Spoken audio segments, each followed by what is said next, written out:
Origin stories can be pretty hit or miss. A lot of times, successful shows or movies get a rinse through the retcon machine for a cheap cash grab that never really lives up to the name of the original. But it's not always the case. The best anime prequel I can think of, and one of the medium's true masterpieces, is Samurai X: Trust and Betrayal. In case you didn't know, this is an OVA of another anime that was big on Toonami when I was a kid called Ruroni Kenshin. The main anime follows a wandering samurai named Kenshin who's traveling the country to atone for the killings he committed years ago as a swordsman in a turbulent era. During his travels, people often recognize him by his long red hair and trademark scar as the deadly warrior nicknamed the Manslayer. Since that time, he's decided to dedicate his life to atonement and taken a vow to never kill again. I'm not gonna lie, as I was watching this years ago, I was hoping he would go back to being the Manslayer, just so I could see why his name is so famous.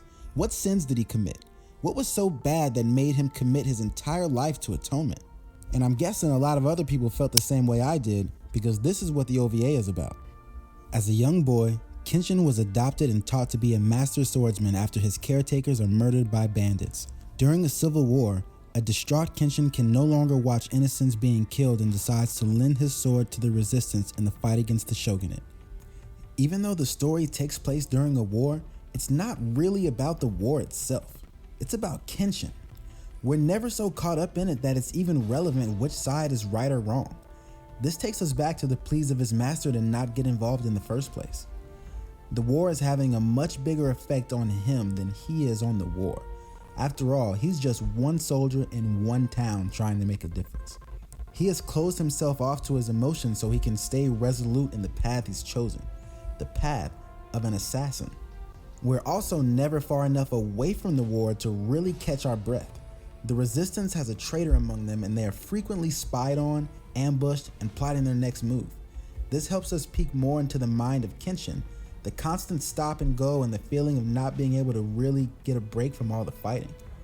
And this pacing works perfectly to convey that feeling. The tone between the original and the prequel couldn't be more different.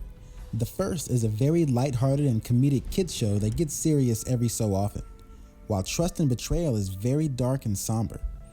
And both are fitting for their respective series.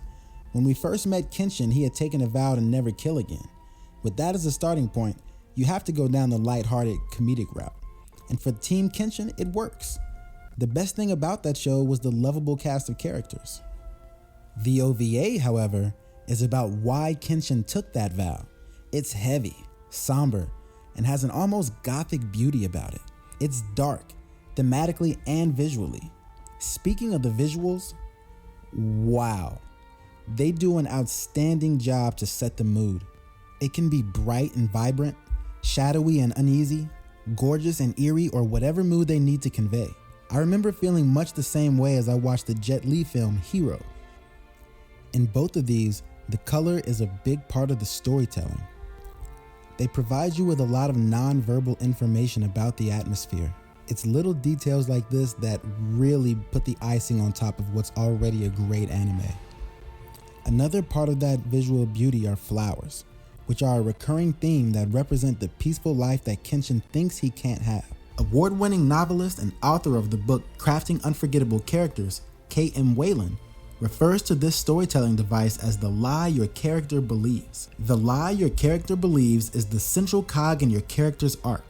This is simply because the lie is the reason change needs to happen, and therefore the reason there's a story to tell in the first place. The lie will inherently be opposed by a related truth, and together they create the foundation for a cohesive and resonant plot and theme. Kenshin believes he must fight to rid the country of the type of evil that cost him his family. He laments at their graves when he buries them that he wished he had flowers because that's what they deserve. This is why he ignores his master's advice and enlists his services to the resistance. It's frequently spoken of that Tomo, the young woman he starts to have feelings for, smells of white plum flowers. Despite his feelings, Kenshin dismisses Tomo's kindness and remarks that it is wasted on him because of the lie that he believes. The related truth, however, is like his master says.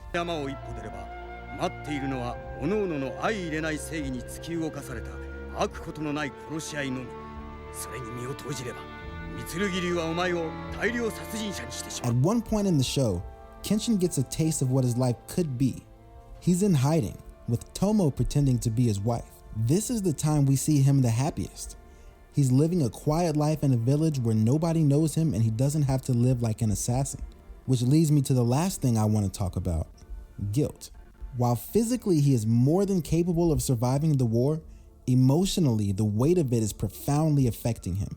Kenshin's scar is a recurring theme for this as well as his guilt, as it never fully heals for the duration of the show and bleeds when he is in stressful situations.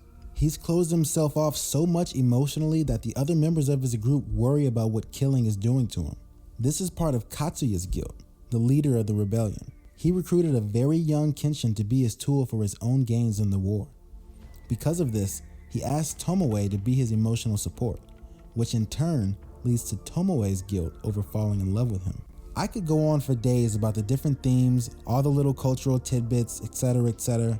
In the future, I probably will. Suffice it to say for now that if you're a fan of deep character-driven dramas, Trust and Betrayal should be on your watch list. It's one of my all-time favorites and will continue to withstand the test of time.